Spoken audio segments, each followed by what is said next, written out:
नमस्ते। पुनः आप सभी का स्वागत है सोशियोलॉजी ट्रिक मास्टर क्लासेस में। हम लोग देख रहे हैं भारतीय समाजशास्त्री के उनके जितने भी उनसे संबंधित जो कथन है, परिभाषा है या उनके जो पुस्तकें हैं, प्रश्न जो है लगभग इसी तरह से ही और डायरेक्ट प्रश्न जो है थिंकर्स के बारे में पूछा जाता है। या तो परिभाषा उठाएगा या तो फिर उनके पुस्तक पूछा जाता है। अगर आपने अच्छी तैयारी की है तो एक अच्छा नंबर लाने का जो है यहाँ पे आपका चांस बढ़ जाता है। तो चलिए हम शुरू करते हैं। इसमें हमने जेम्स डोरिए के पूरा डिटेल्स उस पर पढ़ चुके हैं। कुछ चीज़ और यहाँ पे नया मिल सकता है तो देखते हैं। तो हम शुरू करते हैं। श्रीनिवास के लिए पहला प्रश्न दिया गया है कि एम.एन. श्रीनिवास के अनुसार प्रभु जाति की विशेषताएं है। तो आप जानते हैं कि एम.एन. श्रीनिवास ने प्रभु जाति की अवधारणा दिया है। प्रभु जाति की उन्होंने कुछ विशेषताएं भी बताई हैं और प्रश्न में कई बार ये आ चुका है कि प्रभु जाति की सिद्धांत या प्रभु जाति की जो कॉन्सेप्ट है, अवधारणा है, किसने दिया है। तो ये श्रीनिवास का है और बहुतों बार उनकी विशेषताओं को भी पूछा जाता है कि इनमें से कौन कौन से विशेषताएं प्रभु जाति की है या इनमें से कौन सी विशेषताएं प्रभु जाति की नहीं है। इसलिए आप जो प्रभु जाति की विशेषताएं हैं उनको ध्यान में रखें कि आपको प्रश्न आपसे चूक ना हो। तो इन्होंने बताया कि सबसे पहले तो एक संख्यात्मक बल होता है प्रभु जाति की। अगर हम उनका जो है क्षेत्र पे या उनके शहरों में या जो उनकी इलाका है, गांव है, वहां पर देखें तो उनकी जो संख्या है अन्य लोगों से अधिक होती है, अर्थात संख्या बल होते हैं। दूसरी चीज, राजनीतिक शक्तियां पाई जाती है, अर्थात कहीं ना कहीं किसी राजनीतिक पद पे या किसी राजनीतिक शक्ति उनमें पाई जाती है। गांव के प्रमुख होंगे या कोई राजनीतिक पार्टी से या राजनीतिक नेता होंगे, इस तरह से। फिर देखते हैं भूमि के स्वामित्व के माध्यम से आर्थिक सत्ता। तो वो इकोनॉमिकल से भी देखेंगे तो उनके पास आर्थिक सत्ता होती है, अर्थात आर्थिक स्थिति भी उनकी मजबूत होती है। और ये कहाँ से मिलता है उनको? भूमि के स्वामित्व के माध्यम से, अर्थात उनके जो खेती कार्य है, जो फसल पैदावार है, वो भी उनके पास पर्याप्त होती है, जैसे उनको आर्थिक मिलता है। तो इस तरह से एक तो हम देखते हैं कि उनके संख्या जो है अधिक होती है। उस दूसरी चीज उनके पास राजनीतिक शक्ति होती है और तीसरी चीज उनमें आर्थिक शक्ति या आर्थिक सत्ता पाई जाती है। तो ये मुख्य जो है तीन विशेषताएं हम इसमें ले सकते हैं प्रभु जाति की विशेषताएं में। बार बार प्रश्न जो है पूछा जाता है, इसलिए इन बातों को आप ध्यान रखें। चलिए फिर पूछता है प्रभु जाति से ही संबंधित कि एम.एन. श्रीनिवास के अनुसार प्रभु जाति को उपलब्ध होती है। तो क्या उपलब्ध होती है? हम यहाँ पे पहले देखे हैं कि एक आर्थिक शक्ति पाई जाती है उस पे। तो यहाँ पे भी आ गया कि वे आर्थिक से मजबूत होते हैं, पर्याप्त संपत्ति होते हैं उनके पास। नैतिक एवं विधि विधान का समर्थन भी होता है। एक प्रकार से इनके संख्यात्मक बल अधिक होने के कारण से या राजनीतिक शक्ति होने के कारण से या आर्थिक सत्ता होने के कारण से ये इस तरह से जो नैतिक या जो विधि विधान के कार्य होते हैं उनमें इनकी समर्थन देखे जाती है। ग्रामीण भारत की जजमानी पद्धति प्रधान रूप में थी। तो जजमानी सिस्टम के बारे में आपने पढ़ा होगा कि जजमानी सिस्टम है क्या चीज। तो सरल शब्दों में, एकदम बोल चाल के शब्दों में मैं बताऊं तो जजमानी सिस्टम कुछ विशेष जनजातियों में पाई जाती है जो वस्तु विनिमय के माध्यम से अपना रिश्ता जो है या संबंध जो है स्थापित करते हैं। मतलब वस्तु के बदले वस्तु लेन देन होती है। ये होता है जजमानी सिस्टम। हम वर्तमान में क्या देखते हैं कि हम पैसा देते हैं और पैसा के बदले में कुछ सामान लेते हैं या सामान मिलता है, इस तरह से लेन देन होती है। लेकिन आपने पहले गांव में भी आज भी देखने को मिल जाता है, जो एकदम जो ग्रामीण क्षेत्र है वहां पर भी देखने को मिलता है कि मान लो किसी के पास चावल नहीं है तो क्या होते हैं, वो दूसरे यहाँ से चावल लिए तो उसके बदला में जब उनके पास कभी चावल होगा तो उनके बदला में वो भी चावल ही देगा। तो इस तरह से हम समझ सकते हैं कि वस्तु से वस्तु का विनिमय होना अर्थात आदान प्रदान या लेन देन होना। तो ये होती है जजमानी पद्धति या जजमानी सिस्टम। किसने दिया है इसके विषय में प्रथम कौन दिया है, सब हमको जो है इसी में मिल जाएगा, इसलिए मैं यहाँ पे नहीं बता रहा हूँ। तो सेवाओं का आदान प्रदान व अंतर जाति संबंध दोनों होता है। ठीक है, चलिए आगे बढ़ते हैं इस पे। भारत में जातियों में अम्बेडकर तर्क देते हैं कि जाति का अर्थ है। तो डॉक्टर अम्बेडकर जी ने जाति के बारे में उनकी जो परिभाषा है या जाति के प्रति उनके जो अगर हम विचार को देखें तो उन्होंने बताया है अस्वर्ण विवाह के ऊपर सगोत्र विवाह का अध्यारोपण ही जो है जाति है। बहुत ही प्यारा इनका कोड है, सेंटेंस है कि अस्वर्ण जो स्वर्ण नहीं है उनके ऊपर सगोत्र अपने ही गोत्र के अंदर या अपने जाति के अंदर विवाह करने का क्या है उस पर अध्यारोपण पाया जाता। ये हो गया आपका जाति के प्रति इस तरह के विचार डॉक्टर अम्बेडकर कर देते हैं या रखते हैं। आगे बढ़ते हैं। वह पुस्तक जिसमें एम.एन. श्रीनिवास ने संस्कृतिकरण की अपनी अवधारणा प्रतिपादित की थी। तो ऐसा कौन सी इनकी पुस्तक है श्रीनिवास की जिसमें इन्होंने संस्कृतिकरण की अवधारणा या संस्कृतिकरण की सिद्धांत दी है। तो संस्कृतिकरण क्या है पहले समझते हैं, फिर हम इनके किताब पे जाएंगे। तो संस्कृतिकरण क्या है, तो जब कोई उच्च वर्ग का संस्कृति को निम्न वर्ग के व्यक्ति द्वारा आत्मसात किया जाता है या धारण किया जाता है या उनकी रीति रिवाज को उनकी संस्कृति को अपने आप में ढालते हैं और उनके जैसा बनना चाहते हैं, तो इसी को हम कहेंगे संस्कृतिकरण। और संस्कृतिकरण ये जो सिद्धांत है या कॉन्सेप्ट है ये इन्होंने कुर्ग जनजाति जो कि कहना चाहिए ये एक साउथ में पाई जाती है कुर्ग जनजाति, इनके बारे में इन्होंने अध्ययन किया और पाया कि ये जो कुर्ग जनजाति के लोग हैं उन्होंने उनमें देखा कि उच्च वर्ग का संस्कृति का कैसे इन जातियों में जो है प्रसार हो रहा है या ये जाति जो उनके आत्मसात कर रहे हैं अपने में धारण कर रहे हैं उसके जैसा बन रहे हैं। तो ये किताब है इनकी religion and society among the Coorg of south. इस किताब में इन्होंने संस्कृतिकरण की अवधारणा को दिया है।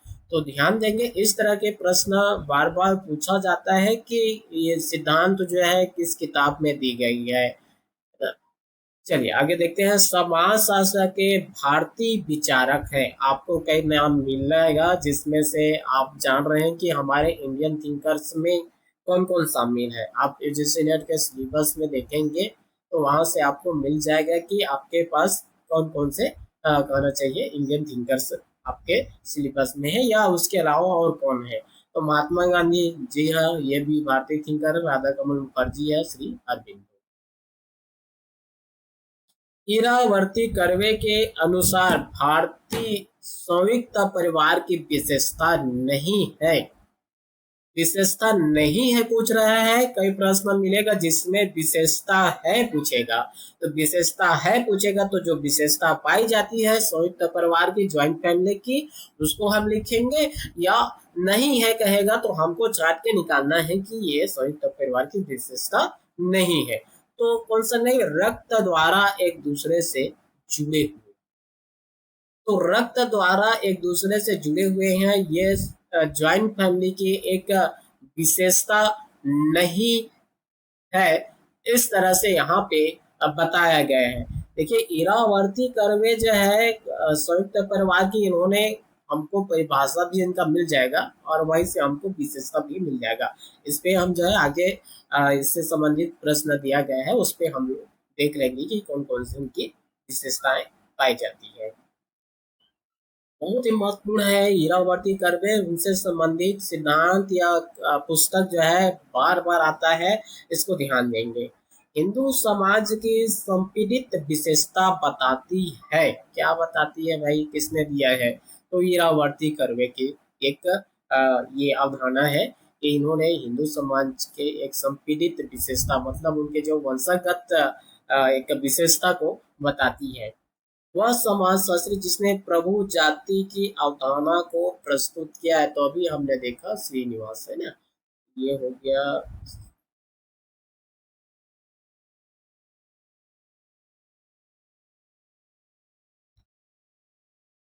हाँ,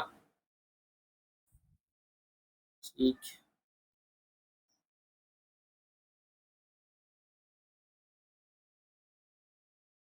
हीरावर्ती कर्वे के अनुसार एक भारतीय सामाजिक संरचना का मुख्य स्तंभ नहीं है। प्रश्न को समझना है कि क्या भारतीय सामाजिक संरचना का मुख्य स्तंभ एक खंभा कौन सा नहीं है, तो नाभिकी परिवार। देखिए नाभिकी परिवार हिंदी का ऐसा शब्द होता है, इतना मतलब विशिष्ट शब्दों का अ, हिंदी मीडियम वालों में पूछा जाता है कि उनको समझ में ही नहीं आता कि है क्या चीज। नाभिकी परिवार का कहने का है कि एकाकी परिवार, जो सिंगल फैमिली होती है उनके बारे में पूछ रहा है कि सिंगल फैमिली जो नाभिकी परिवार है, इसी को हम एकाकी परिवार करते कहते हैं, ये जो है भारतीय सामाजिक परिवार की या संयुक्त परिवार की एक विशेषता नहीं है। क्योंकि भारतीय सामाजिक संरचना की अगर हम बात करते हैं तो इसमें संयुक्त फैमिली पाई जाती है, न कि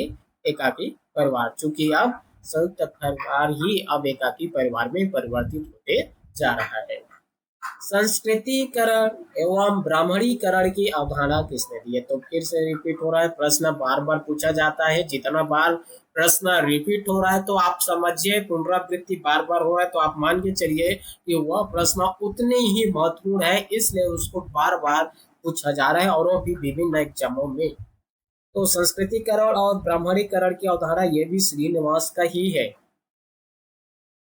भारत में सामाजिक परिवर्तन के संदर्भ में, ठीक है, ब्राह्मणीकरण की अवधारणा का प्रथम इस्तेमाल किया गया था। तो देखिए अभी हमने ऊपर देखा कि ब्राह्मणीकरण की अवधारणा सेम वही बातें हैं, पूछने की तरीका बस अलग है कि भारत में सामाजिक परिवर्तन के संदर्भ में ब्राह्मणीकरण की अवधारणा किसने दिया है या प्रथम बार इस्तेमाल किसने किया, तो श्रीनिवास ने ही किया जी। संस्कृतिकरण आएगा, ब्राह्मणीकरण आएगा, पश्चिमीकरण आएगा, ये तीनों कोड जहां भी आपको मिल गया तो आप बस श्रीनिवास का ही है उत्तर करके बस आप लगा दीजिए उत्तर। ये तीनों में तीनों का तीनों सिद्धांत संस्कृतिकरण, ब्राह्मणीकरण और पश्चिमीकरण तीनों श्रीनिवास का ही कॉन्सेप्ट है। फिर देखते हैं आगे इस पे। सुमेलित करना है, बार बार प्रश्न जो है पूछा जाता है सुमेलित करने के लिए, और अगर आप ध्यान दें तो हो सके आपका प्रश्न पूरा पूरा सही हो जाए, नहीं तो ऐसा इनका जोड़ी मिलाने के लिए दिया रहता है कि केवल चार में से केवल 3 पॉइंट मिल रहा है, 1 पॉइंट नहीं मिल रहा है। एक मतलब उसका कोई एक तरफ उन्होंने थिंकर्स को रख दिया है और एक तरफ उसके अध्ययन क्षेत्र को रख दिया। यहाँ पे आपको मिलेगा कई बार प्रश्न में कि एक तरफ थिंकर्स है, एक तरफ उनकी रचना है की जो किताबें हैं। अब ऐसा है कि कभी कभी इतना सरल है कि आपको एक पता हो गया तो आप जो है ऑप्शन के सामने से लेंगे तो सही हो जाएगा। लेकिन कई बार तीनों मैच हो रहा है लेकिन एक ही अनमैच हो रहा है, जिसके वजह से प्रश्न का उत्तर गलत हो सकता है। तो इस तरह के प्रश्न को बहुत ही आपको जो है कंसंट्रेट होकर के पढ़ना है और समझना है कि क्या बताना चाह रहा है। तो यहाँ पे हम देख रहे हैं एक तरफ थिंकर्स हैं, एक तरफ उनके अध्ययन क्षेत्र है कि इन्होंने कहाँ पर अध्ययन किया है या किस स्थानों पे इनका फील्ड था, अध्ययन क्षेत्र था। तो श्रीनिवास श्रीनिवास का है रामपुरा। रामपुरा में इन्होंने श्रीनिवास ने अध्ययन किया है। एस सी दुबे का है समीर पेट, बहुत बार प्रश्न पूछा जा चुका है। एस सी दुबे का है समीर पेट। मैकी मैरियट, इन्होंने किशनगढ़ी का अध्ययन किया है, और आंद्रे बेताई ने श्री पूरम का अध्ययन किया। तो ये हो गया। इस पे हमने जो है सोशोलॉजी ट्रिक मास्टर पे ट्रिक से इस पे क्लास बनाया हुआ है बहुत पहले, आप वहाँ पे जाकर के देख सकते हैं कि किस तरह से आप इसको समझ सकते हैं, और बहुत आसानी से इसका उत्तर जो है आप ले लेंगे। आगे बढ़ते हैं। विकास के सांस्कृतिक पहलू के विश्लेषण में पारंपरिकता अवधारणा पर प्रकाश डाला है। ये यहाँ पे कुछ नहीं, ये कोड बस समझना है हमको। यहाँ पे पारंपरिकता, जो पारंपरिकता शब्द है इसी को समझना है कि इन्होंने बताया है कि अ, विकास के सांस्कृतिक पहलुओं के विश्लेषण में पारंपरिकता अवधारणा पर प्रकाश डाला है। तो यहाँ इस शब्द का एक पहचान है, ये एक मुख्य शब्द है कहना चाहिए, जिसको आपको ध्यान दिमाग में रखना है और इसके आधार पे आपको उत्तर लेना है। तो ये हो गया एस सी दुबे। प्रश्न कई बार रिपीटेड प्रश्न है, बहुत बार पूछा जा चुका है। गांव में जाति श्रेणीकरण का मुख्य मानदंड धार्मिक है, ठीक है, और आर्थिक नहीं है, ठीक है। इस बात पर जोर देते हैं। तो किसने ऐसा कहा है कि गांव में जो जाति है, जाति श्रेणीकरण की बात करेंगे हम, तो उनका जो मानदंड है धार्मिक होता है जी। गांव की बात करते हैं तो उनके जो मानदंड होती है वो धार्मिक होता है, न कि आर्थिक। आर्थिक नहीं होता है, धार्मिक होता है। तो ये किसका विचार है? ये एस.सी. दुबे का ही विचार है, जिन्होंने ये कहा कि जाति श्रेणी करने के लिए जो मुख्य हम स्रोत लेते हैं वो धार्मिक होती है, न कि आर्थिक होती है। कोड को समझिए, आप आसानी से इसको डिफाइन कर सकते हैं कि क्या बताना चाह रहा है। जाति श्रेणी करने के लिए, जाति को डिवाइड करने के लिए धार्मिक इनकी स्रोत होती है, न कि आर्थिक स्रोत, ठीक है। इस तरह की जो विचार एस.सी. दुबे का। अब पूरा नाम आ गया इसका, श्यामा चरण दुबे। अब तक हम एस.सी. दुबे बोल रहे हैं, लेकिन उनका पूरा नाम क्या है? श्यामा चरण दुबे। इन्होंने ग्रामीण अध्ययन के लिए आंध्र प्रदेश के किस गांव में केंद्रित किया था, या किस गांव का अध्ययन किया है? तो हमने ऊपर देखा, यहाँ पे एस.सी. दुबे कहाँ का अध्ययन किया है? समीरपेट गांव का अध्ययन किया है। और ये समीरपेट कहाँ है भाई? आंध्र प्रदेश में है। तो आंध्र प्रदेश के ये जो ब्लैंक है यहाँ पे आ जाएगा, समीरपेट गांव में अध्ययन किया है। बम्बई विश्वविद्यालय के प्रथम भारतीय आचार्य थे। तो कौन थे भाई? हमने वीडियो में अच्छे से जी.एस. घुरिये के बारे में पढ़ा है कि भारत के ये प्रथम प्रोफेसर कहें या आचार्य कहें, या फिर कहना चाहिए जनक बोले भारतीय समाज के, क्योंकि इन्हीं के द्वारा जो है 1919 में समाज शास्त्र का अध्ययन जो है इनके नेतृत्व में, या इनके विभागाध्यक्ष 1924 के बाद जो है हुआ। तो प्रथम भारतीय आचार्य अगर हम बात करेंगे तो जी.एस. घुरिये को ही लेना है उत्तर के रूप में।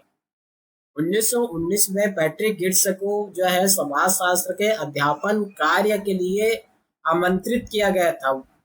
पैट्रिक गिट्स जो है पश्चिमी विद्वान है, उनको जो है समाज शास्त्र पढ़ाने के लिए बम्बई विश्वविद्यालय में बुलाया गया था। अगर प्रश्न 1919 बम्बई विश्वविद्यालय में किस सत्र में सबसे पहले समाज शास्त्र पढ़ाया गया बोलेगा, तो 1919 को हमको उत्तर लेना है। लेकिन जहां पर जी.एस. घुरिये का नाम रहेगा तो आप जी.एस. घुरिये को ही लेंगे, क्योंकि ये पहला हमारे भारतीय प्रोफेसर रहे। आमतौर पर एक संरचनात्मक व्यवहारिकतावादी माना जाता है। तो ये स्ट्रक्चर और वो भी व्यवहारवादिकता है भाई। आप देखेंगे, अगर डिटेल्स हम इनका जो है थ्योरी को पढ़ेंगे तब समझ में आता है कि संरचनात्मक व्यवहारिकतावादी थिंकर्स जो है वो भी भारतीय समाजशास्त्री डी.पी. मुखर्जी को माना जाता है। एम एन श्रीनिवास के अनुसार प्रमुख जाति की एक पूर्व शर्त नहीं है। देखिए, प्रमुख जाति पूछ दिया है, इसी को बस दिमाग में रखना है जी। प्रभु जाति, अब यहाँ पे प्रभु जाति नहीं है, प्रमुख जाति है। तो जो प्रमुख जाति वही तो प्रभु जाति है। और जिनको जाति में अगर हम जिनके स्थान उच्च देखते हैं उसी को प्रमुख जाति बोलते हैं, और वही प्रभु जाति है। तो अलग ये शब्द नहीं है, प्रमुख और प्रभु दोनों, या प्रभुत्व जाति ऐसा भी मिलेगा कई जगह। तो तीनों शब्द हमको एक ही चीज को बताता है, कोई अलग सा कॉन्सेप्ट ये नहीं है। तो उनकी शर्त नहीं है, क्या शर्त नहीं है भाई, कि प्रभु जाति में क्या विशेषता नहीं पाई जाती है, ये पूछ रहा है। तो युवा आबादी ये नहीं पाई जाती। हमने पहले इस पे देखा कि एक तो उनके जो जनसंख्या बल अधिक होती है, दूसरा राजनीतिक शक्ति पाई जाती है, तीसरे उस पे आर्थिक सत्ता भी पाई जाती है। ये उनकी मुख्य विशेषता है, या ये शर्त होनी चाहिए प्रभु जाति के लिए। लेकिन युवा आबादी हो ऐसा उन्होंने कोई विशेषता श्रीनिवास ने नहीं बताई है। भारतीय जाति व्यवस्था में ध्वाधर व क्षैतिज एकात्मकता की अवधारणा थी। जाति व्यवस्था में ध्वाधर और क्षैतिज एकात्मकता, इस कोड को ध्यान देंगे। ऊर्ध्वाधर और क्षैतिज गतिशीलता की बात करेगा तो आपको श्रीनिवास के जगह आपको सोरोकिन लेना है। अगर वहां पे डायनामिक शब्द रहेगा, गतिशीलता शब्द रहेगा तब। लेकिन प्रश्न को आपको इसलिए आपको क्लियर कर रहे हैं ताकि आप समझे कि प्रश्न में एक शब्द के वजह से या एक शब्द के परिवर्तन होने से आपका उत्तर भी बदल जाता है। तो ऊर्ध्वाधर और क्षैतिज गतिशीलता की कहेगा तो हमको स्वरों की लेना है, लेकिन ऊर्ध्वाधर और क्षैतिज एकात्मकता की अवधारणा दी है बोलेगा तो हमको एम श्रीनिवास उत्तर देना है।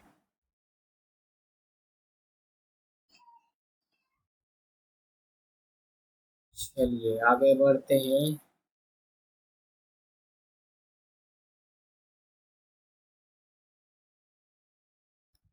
भारतीय समाज के अध्ययन में द्विंदात्मक उपागम का उपयोग किया है। तो देखिए, द्विंदात्मक, इसका हम जो है न शुद्ध हिंदी शब्द दे दिया है कि आप हिंदी मीडियम वाले आपको दिक्कत हो जाती है। और चूंकि इसको जो है ऐसे ऐसे शब्द है उसको आप इंग्लिश वर्जन को ध्यान में रखा करें, आप ट्रांसलेट करके रखा करें, समझा करें, नोट करके रखा करें कि क्या बताना चाहता है।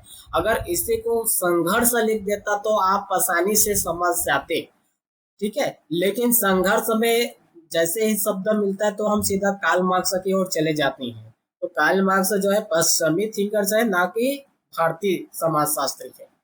तो भारतीय समाज के बारे में पूछ रहा है। भारतीय समाज के अध्ययन के लिए जो द्वंद्वात्मक को ही हम संघर्ष कहेंगे, द्वंद्वात्मक उपागम का या इस क्षेत्र का अध्ययन किया है, या भारतीय समाज के अध्ययन में इन्होंने संघर्षवादी का समर्थन किया है। तो ऐसा कौन व्यक्ति है? टीपी मुखर्जी। टीपी मुखर्जी ने ही भारतीय समाज के अध्ययन के लिए संघर्षवादी सिद्धांतों का या संघर्षवादी उपागम का या दृष्टिकोण को अपनाया है। इस बात को ध्यान रखेंगे।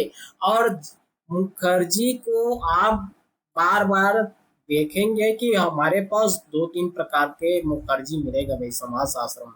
एक डीपी मुखर्जी मिलेगा, ये राधा कमल मुखर्जी मिलेगा, आर मुखर्जी, और एक और मिलेगा आपको राधा कृष्ण मुखर्जी करके। और आप मुखर्जी को दिमाग में रखने हैं तो आपसे प्रश्न जो है बिगड़ सकता है। कोशिश करिए कि आप जो है प्रश्न को समझिए कि क्या पूछ रहे हैं और उसका उत्तर हमको क्या लेना है। डीपी मुखर्जी है कि आर मुखर्जी है कि एक और आर मुखर्जी रहेगा, एक राधा कमल मुखर्जी है और एक राधा कृष्णा मुखर्जी है। तो आप मुखर्जी तक मत सीमित रहना। इनमें जो है आपको पूरा पूरा नाम नहीं तो जो इनका शॉर्टकट नाम है ना, इसको आप याद रखना, ना कि सरनेम को ही नहीं। तो भारतीय समाज के अध्ययन में संघर्षवादी परिप्रेक्ष्य को अपनाने वाले हैं DP Mukherjee. A R Desai कि राष्ट्रवाद की परिभाषा प्रेरित है। एक बड़ा एक ही शब्द से आप इसका उत्तर ले सकते हैं, जहां पर इंडियन थिंकर का नाम है और राष्ट्रवाद की बात कर रहा है, नेशनल की बात, नेशनलिज्म का बात कर रहा है, तो आपका उत्तर जो है सीधा सीधा देसाई की ओर जाएगा, ए आर देसाई की ओर। ए आर देसाई ने ही भारतीय समाज में राष्ट्रवाद को, आंदोलन को लेकर के इन्होंने समाजशास्त्री विचार दिया है। और ये राष्ट्रवाद की परिभाषा है, किससे इसको मिला है या प्रेरित हुआ है। कहीं ना कहीं हम किसी व्यक्ति से प्रेरित होते हैं, मोटिवेट होते हैं, उनसे हमको प्रेरणा मिलती है। तो किससे मिला ये? ई एच कार से। कार आप याद रखेंगे और दूसरा कार आपको नहीं मिलेगा, तो बस कार ही आप दिमाग में रखें। राष्ट्रवाद ए आर देसाई किससे प्रेरित थे? तो कार से थे। कार से हम सब प्रभावित होते हैं ना भाई। वह भारतीय समाजशास्त्री जिसने सामाजिक संरचना और भारतीय समाज की मूल्य अवस्था पर कार्य किया है। एक ही शब्द से उत्तर मुझे नजर आ जाता है। यहाँ पे हमको मूल्य मिला है भाई। इधर क्या बोल रहा है वो मैं नहीं जानता। मैं ये जानता हूँ कि एक भारतीय समाजशास्त्री के बारे में पूछ रहा है और वो भी मूल्य व्यवस्था पर बात कर रहा है, वैल्यू सिस्टम पे बात कर रहा है। तो वैल्यू सिस्टम मूल्य पे बात करता है केवल हमारा एक विद्वान है, राधा कमल मुखर्जी। बस इतना ही आपको दिमाग रखना है। यही बस पॉइंट होती है प्रश्न को समझने का और क्लियर करने का। आप पढ़ेंगे और केवल एक मुख्य पॉइंट होती है, मुख्य वर्ड ऐसा होता है, मुख्य ऐसा की पॉइंट होती है जिसको आपको दिमाग में रखना है और बस वहीं से आपको उत्तर बन जाता है। और इधर इतना लंबा चौड़ा क्या पूछ रहा है, लिख रहा है, हमको मतलब नहीं है। बस हमको उत्तर लाना है प्रश्न को पढ़ के। तो यहाँ पे भारतीय समाजशास्त्री जिसने सामाजिक संरचना और भारतीय समाज के मूल्य व्यवस्था पर कार्य किया है, तो राधा कमल मुखर्जी का इन्होंने सामाजिक मूल्य की सिद्धांत दी है, सामाजिक मूल्य की अवधारणा दिया है।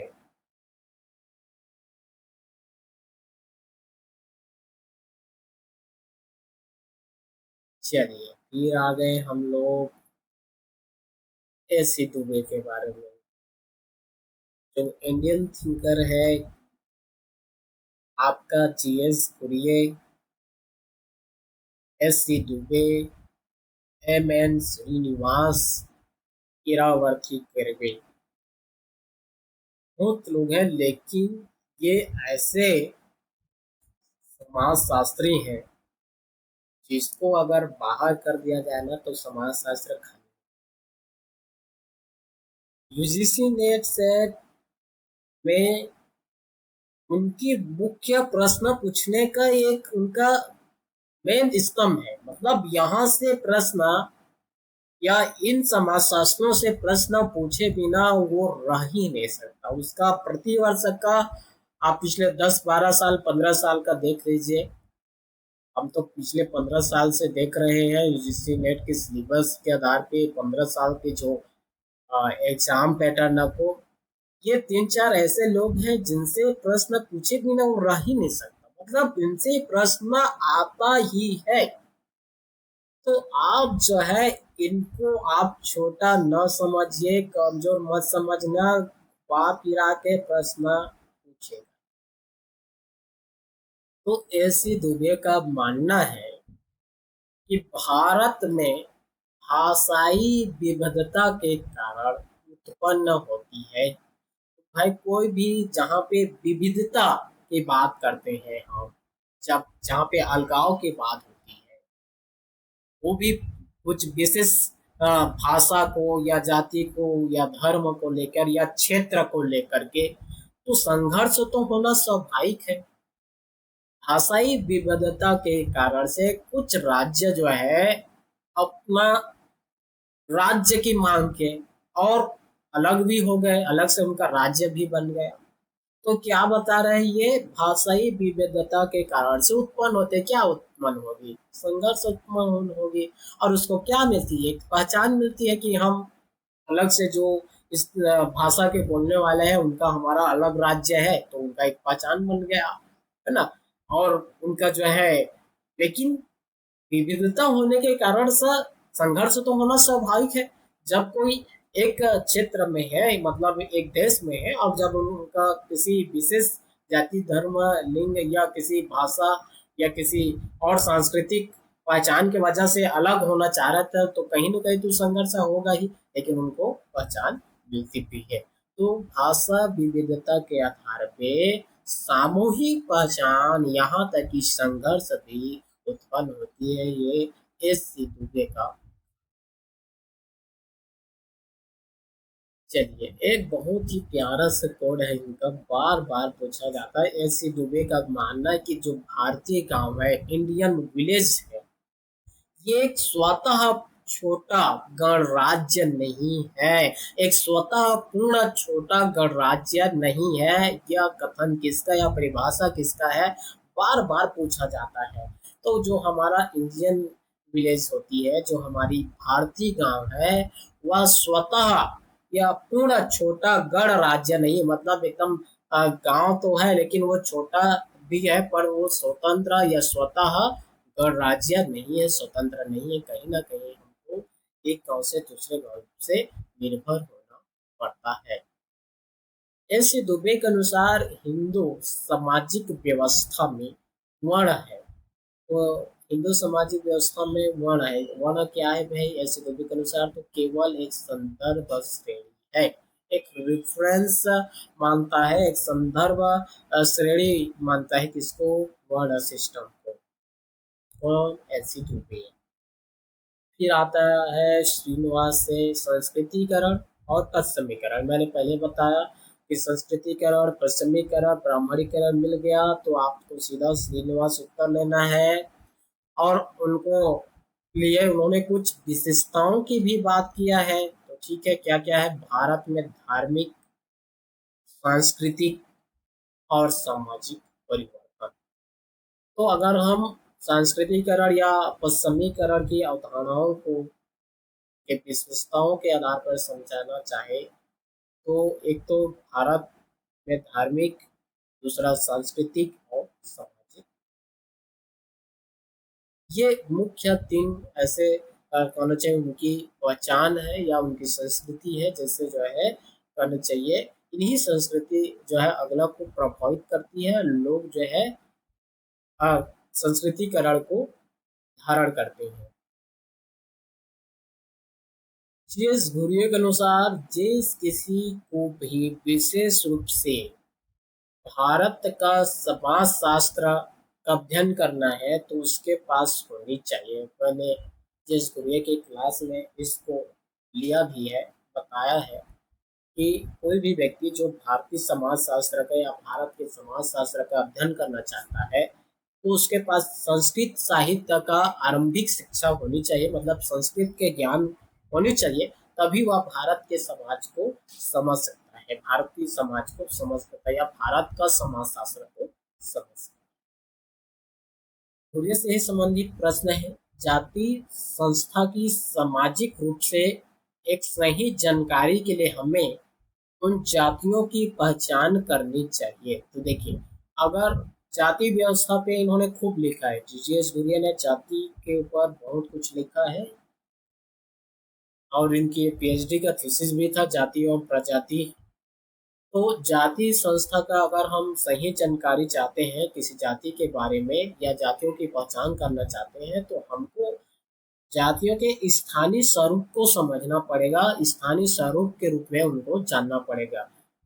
देखिए, कोई भी स्थानीय रूप में जाति की क्या उनकी विशेषताएं हैं या क्या उनकी लक्षणें हैं, जैसे कि जीएस गुरिया ने जाति की 6 विशेषताएं भी बताई है। तो उन्होंने जो है रामपुरा गांव का अभी हमने पढ़ा है, सॉरी, इन्होंने जो है जीएस गुरिया ने कई एक ऐसे फील्ड से इन्होंने स्थानीय स्वरूप से स्थानीय क्षेत्रों में जाकर के जाति के बारे में अध्ययन किया, और उनका जो स्रोत था वो तो इंडोहिलॉजी था, मतलब जो कि धर्मशास्त्र में लिखा है, जो उनकी धार्मिक किताबें में बताए गए उसी को लेकर के उन्होंने अध्ययन किया है। इसलिए इनके जो सिद्धांत है उनको बुक व्यू कहा जाता है। एस.सी. दुबे ने विकास के सांस्कृतिक पहलू के विश्लेषण में प्रकाश डाला है। फिर एस.सी. दुबे ने बताया कि विकास के सांस्कृतिक पहलू के विश्लेषण में प्रकाश डाला है। किसको? विजातीयता की अवधारणा पर। विजातीयता क्या चीज होती है? विजातीयता, तो देखिए, कोई विशेष क्षेत्र के लोग जब अपने आप को या अपनी संस्कृति को या अपनी जाति को या अपनी किसी और पर्स को लेकर के दूसरे से अपने आप को श्रेष्ठ मानते हैं और दूसरे से अपने आप को उच्च मानते हैं, तो ये हो जाती है हमारे पास विजातीयता। वह समाजशास्त्री जिसने यह अवलोकन प्रस्तुत किया कि जाति व्यवस्था, जीएस घुरिया की ही बात आ गई। इन्होंने इंडो आर्यन संस्कृति के ब्राह्मणिक संतान जिसका पालन पोषण गंगा यमुना के मैदानों में हुआ, इस तरह के परिभाषा जीएस घुरिया ने दी है। यह हमारे क्लास में भी शामिल है। अपने पुस्तक social change in modern India, किताबों को इंग्लिश और हिंदी दोनों को याद में रखना है। Social change in modern India में एम.एन. श्रीनिवास ने यह मत प्रस्तुत किया है। तो क्या प्रस्तुत किया है? बता रहा है कि social change in modern India जो किताब है श्रीनिवास का, इसमें इन्होंने बताया कि जाति व्यवस्था में गतिशीलता की गुंजाइश होती है। तो हाँ, देखिए, जाति व्यवस्था में गतिशीलता जो है पाई जाती है, लेकिन उसकी क्या परिवर्तन होता है? उसकी व्यवस्था में परिवर्तन होता है, न कि पद में परिवर्तन होता है। इस बात को ध्यान रखेंगे। बहुत बार यह प्रश्न इस तरह से पूछा जा चुका है कि जाति व्यवस्था में गतिशीलता तो संभव है, लेकिन उसकी व्यवस्था में परिवर्तन देखने को मिल सकता है, लेकिन उसकी पद में परिवर्तन नहीं होती है।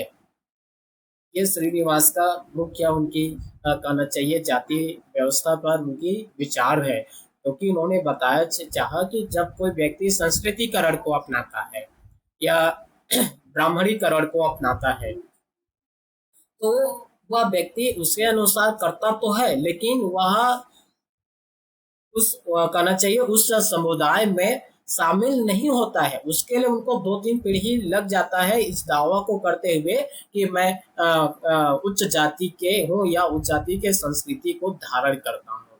तो वहां से इस कोड को लिया गया है कि जाति व्यवस्था में गतिशीलता की गुंजाइश होती है, लेकिन पद में परिवर्तन नहीं।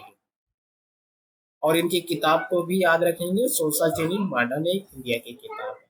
एम.एन. श्रीनिवास के मतानुसार पश्चिमीकरण शब्द अधिक वस्तुनिष्ठ है। तो ये जो पश्चिमीकरण शब्द है, ये किससे ज्यादा कहना चाहिए इस पे मैच होता है? तो ये आधुनिकरण से है।